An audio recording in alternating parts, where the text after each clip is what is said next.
AG top Bangla news চ্যানেলে আপনাদের স্বাগত।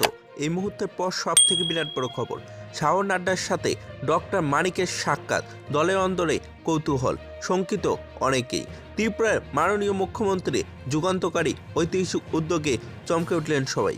বিস্তারিত জানিয়ে দেব, সঙ্গে থাকবেন। রাজ্যের মুখ্যমন্ত্রী ঘন ঘন দিল্লির যাত্রা এবং দিল্লি থেকে ফেরার 4 দিনের মাথায় ফের দিল্লি গিয়ে এবার দলের সর্বভারতীয় সভাপতি জেপি নাড্ডা ও দেশের গৃহমন্ত্রী তথা ভাজপার অন্যতম নিয়ন্ত্রক শক্তি অমিত শাহের সাথে সাক্ষাৎ ঘিরে রাজ্য রাজনীতির তো বটেই, এ নিয়ে জোর আলোচনা শুরু হয়েছে দলের অন্দরেও। কুশাভাউ ভবনেও এই নিয়ে কৌতূহলের অন্তর নেই এবং একসঙ্গে সোমবার দেশের নতুন সংসদ ভবনে গিয়ে দলের সর্বভারতীয় সভাপতি এবং স্বরাষ্ট্রমন্ত্রীর সঙ্গে সাক্ষাৎ করা নিয়ে অনেকের পেটেও মোচড়াচ্ছে।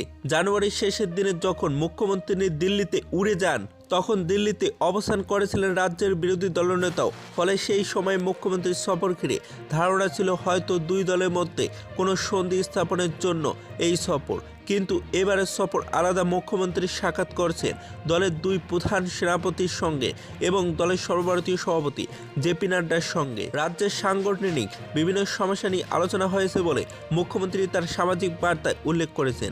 এছাড়াও আসন্ন লোকসভা নির্বাচনে রাজ্যের 2টি লোকসভা আসনে আবারও পদ্মফুল ফোটাতে প্রতিশ্রুতিবদ্ধ বলে উল্লেখ করলেন। একইভাবে কেন্দ্রীয় গৃহমন্ত্রী অমিত শাহের সঙ্গে সাক্ষাৎ এ বিষয়ে মুখ্যমন্ত্রী উল্লেখ করেছেন। রাজ্যের উন্নয়নমূলক বিভিন্ন বিষয় আসন্ন লোকসভা নির্বাচন সম্পর্কে বিস্তারিত আলোচনা হয়েছে।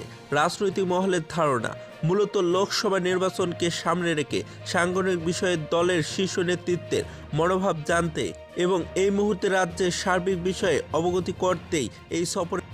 যদি ভিডিওটি ভালো লাগে তাহলে একটি লাইক দেবেন, চ্যানেলে নতুন হলে সাবস্ক্রাইব করে পাশে থাকা বেল আইকনে প্রেস করে রাখবেন এরকম লেটেস্ট ভিডিও আপডেটগুলি সর্বপ্রথম পাওয়ার জন্য। Report AG top Bangla.